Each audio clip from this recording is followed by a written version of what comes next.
నమస్తే, welcome to మనం TV. నేను పద్మిని. ప్రస్తుతంతో పాటు ప్రముఖ పంచాంగకర్త, వాస్తు జ్యోతిష పండితులు, హస్త సాముద్రిక నిపుణులు మేడికొండూరు విశ్వనాథ్ ప్రసాద్ గారు మనతో పాటు ఉన్నారు. మాట్లాడదాం. నమస్కారం అండి. ఓం మాతా పితృగురుభ్యో నమః. నమస్కారం సార్, నక్షత్రాల గురించి చెప్తూ ఉన్నారు. కొన్ని నక్షత్రాలకి మంచి ప్రశంసలతో ఉంటుంది ఆ నక్షత్రాలు. కొన్నేమో పాప అపవాదులను మోస్తూ ఉంటుంది, లైక్ ఆశ్లేష. మనం మాట్లాడుకున్నాం కూడా. అట్లాగే చిత్తా నక్షత్రం, తిట్టడానికి చిత్తకార్తెని కూడా తిడుతూ ఉంటారు. కానీ కొంతమంది ఎనలైజేషన్స్ కానీ చిత్తా నక్షత్రం గురించి వింటూ ఉన్నప్పుడు చాలా అద్భుతమైనటువంటి నక్షత్రం అని కూడా చెప్తూ ఉంటారు. What is your analysis? చిత్తా నక్షత్రం జాతకులు అసలు ఎలా ఉంటారు? కుజ సంబంధితం కాబట్టి మరి అట్లాంటి అగ్రెషన్ ఉంటుందా? మీరు చాలా విపులంగా తెలియజేస్తూ ఉన్నారు కాబట్టి వీరి గుణగణాలు ఎలా ఉంటాయి, ఏం మార్చుకోవాలి, ఎటువంటి ఆరాధన యోగిస్తుంది, ఇవన్నీ ఒకసారి చెప్పండి సార్.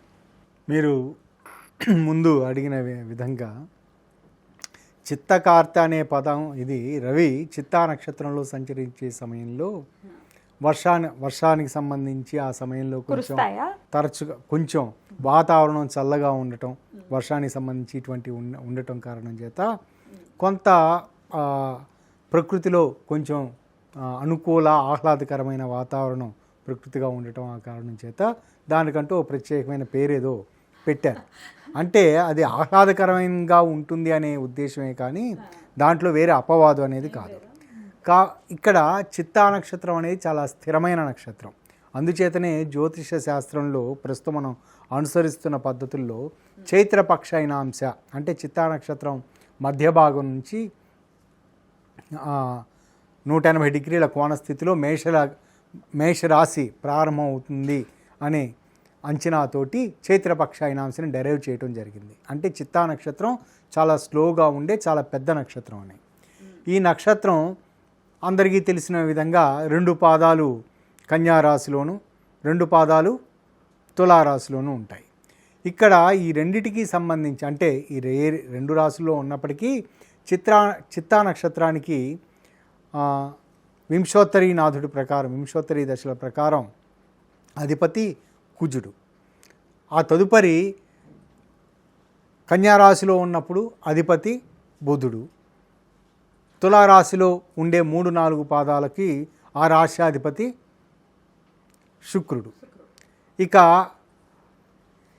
నక్షత్ర ఆధిపత్య దేవత విశ్వకర్మ, అంటే బ్రహ్మకుమారుడు, మన విశ్వకుమార్ దేవశిల్పి.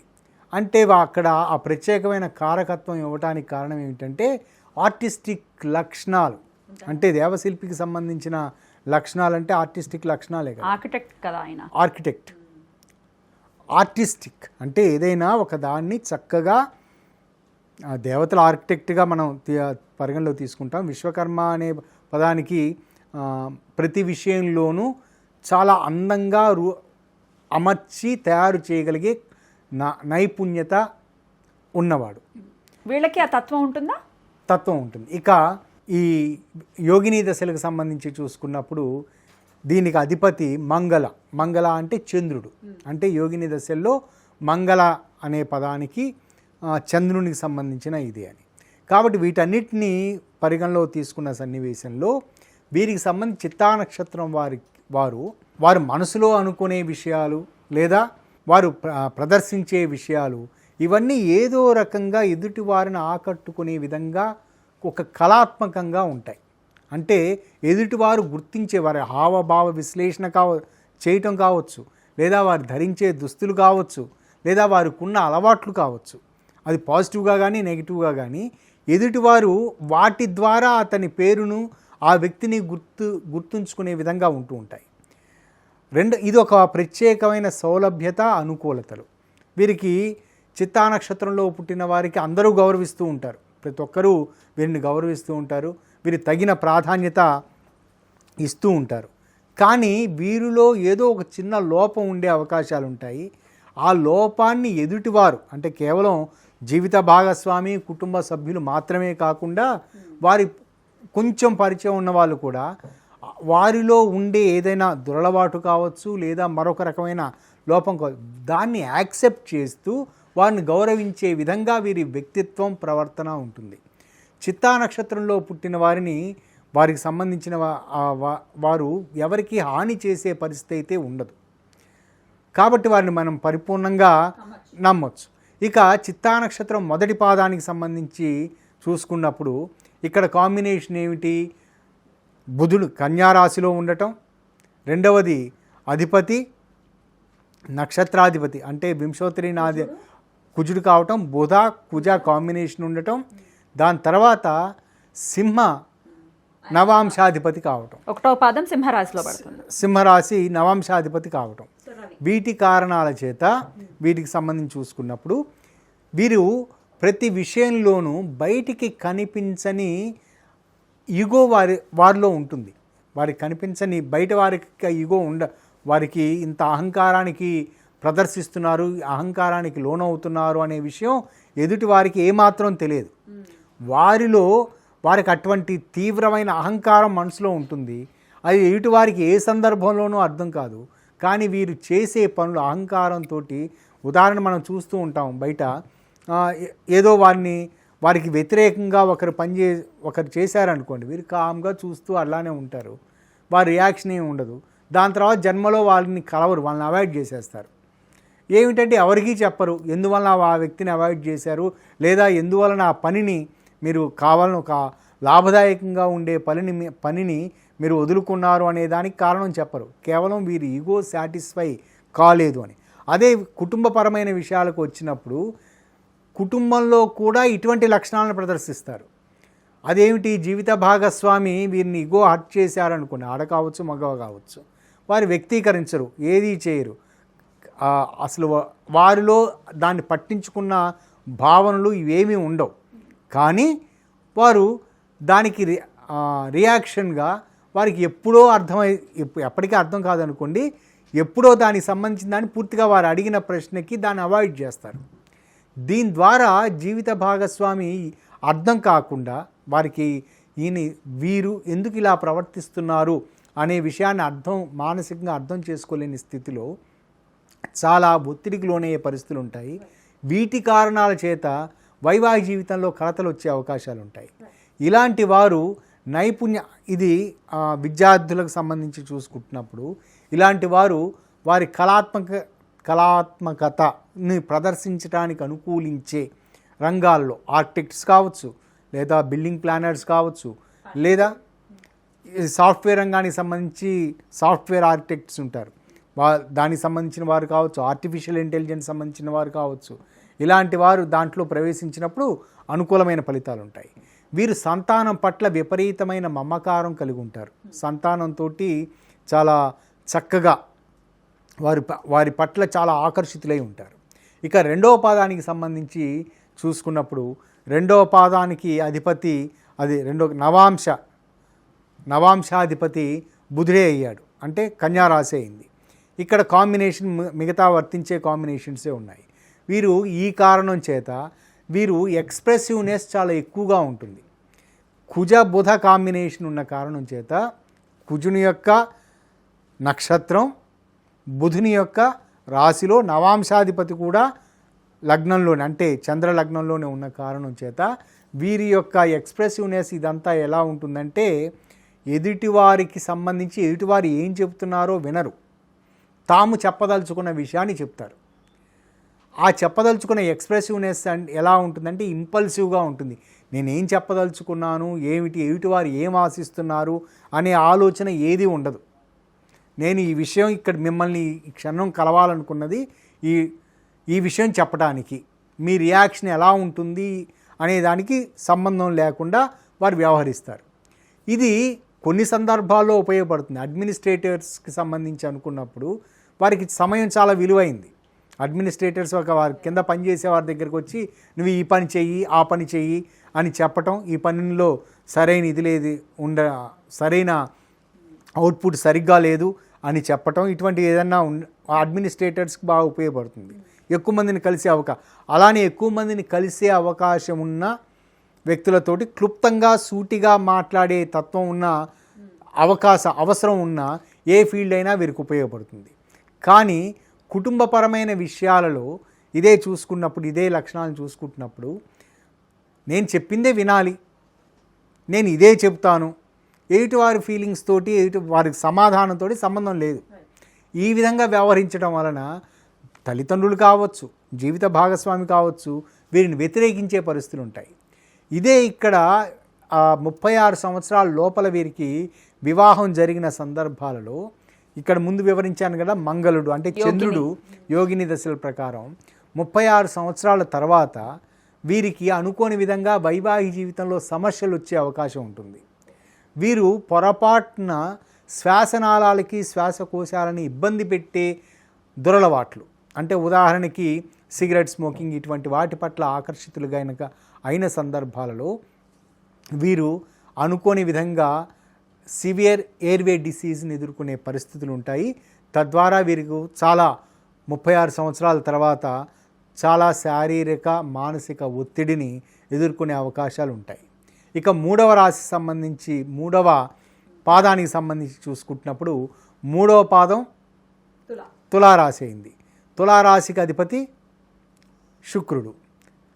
2వది దాని తర్వాత కుజుడు నక్షత్రాధిపతి. విశ్వకర్మ అది లార్డ్. దాని తర్వాత ఇక్కడ నవాంశాధిపతి. నవాంశ ఏ స్థానం అయింది? మరలా తులా అయింది. ఈ తులకు సంబంధించిన విషయాలకు సంబంధించి అంటే శుక్రుని యొక్క కారకత్వాలు, శుక్ర కుజ కారకత్వాలు. వీరు పారవశ్యతకు ఎక్కువ ప్రాధాన్యత ఇస్తూ ఉంటారు. ఈ పారవశ్యత యొక్క పరాకాష్ట ఏమిటంటే దానికి సంబంధించింది ఏమిటంటే ప్రతి విషయంలోనూ, ఉదాహరణకి ప్రేమ స్నేహం వంటి విషయాలు కావచ్చు, లేదా రచనా వ్యాసాంగాదులకు సంబంధించిన విషయం కావచ్చు, ఇటువంటి ఏ విషయానికి సంబంధించైనా వీరు అనుకోని విధంగా పొరపాటున దాంట్లో ఎడిక్ట్ అయ్యారనుకోండి, పొరపాటున రుచి చూశారనుకోండి, రచనా వ్యాసాంగాదులలో వీరు రాసినది ఏదైనా ఒక పత్రికలో పబ్లిష్ అయిందనుకోండి ఉదాహరణకి, ఇంకా దాంట్లో దాన్ని పూర్తిగా అట్రాక్ట్ అవుతారు, ఇంకా పూర్తిగా రచనా వ్యాసాంగాదులలోనే ఉంటారు. తద్వారా ఏమిటి గుర్తింపు లభిస్తుంది. పాజిటివ్ సైడ్ చూసుకున్నప్పుడు ఆర్థికపరమైన లాభాలు ఉంటాయి.